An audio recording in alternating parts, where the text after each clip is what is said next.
భారతీయ సుగంధ ద్రవ్యాలకు పాశ్చాత్య దేశాలలో గిరాకీ ఎక్కువ. గ్రీకులు, రోమన్లు, అరబ్బులు భారతదేశ సుగంధ ద్రవ్యాల కోసము ఎక్కువగా తహతహలాడేవారు. వాళ్ళు క్రీస్తుపూర్వం 500 శతాబ్దం నాటికే మన భారతదేశం నుండి ఎక్కువగా సుగంధ ద్రవ్యాలను దిగుమతి చేసుకున్నట్టుగా తెలుస్తుంది.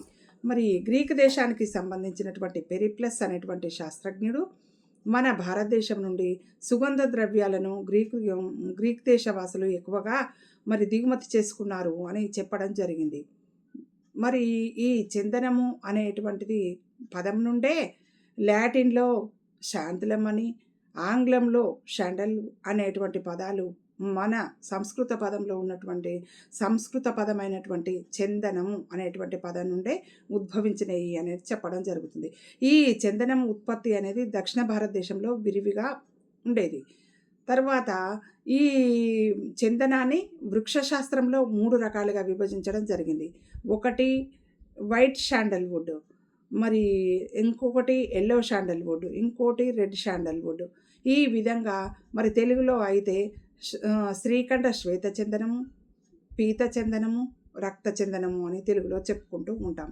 ఈ విధంగా చందనానికి ఎంతో వాళ్ళు ప్రాముఖ్యత ఇచ్చి మన దగ్గర ఉన్నటువంటి సుగంధ ద్రవ్యాల నుండి తీసుకునేటువంటి లేపనాల కోసం వాళ్ళు ఎక్కువగా విరివిగా ప్రాధాన్యత ఇచ్చి ఇక్కడి నుంచి పాశ్చాత్య దేశీయులు విరివిగా వాళ్ళు దిగుమతి చేసుకునేవారు అని చెప్పడం అనేది జరిగింది.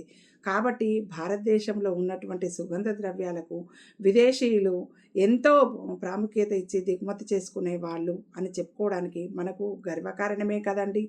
అట్లా దక్షిణ భారతదేశంలో ఎక్కువగా ఉండేది.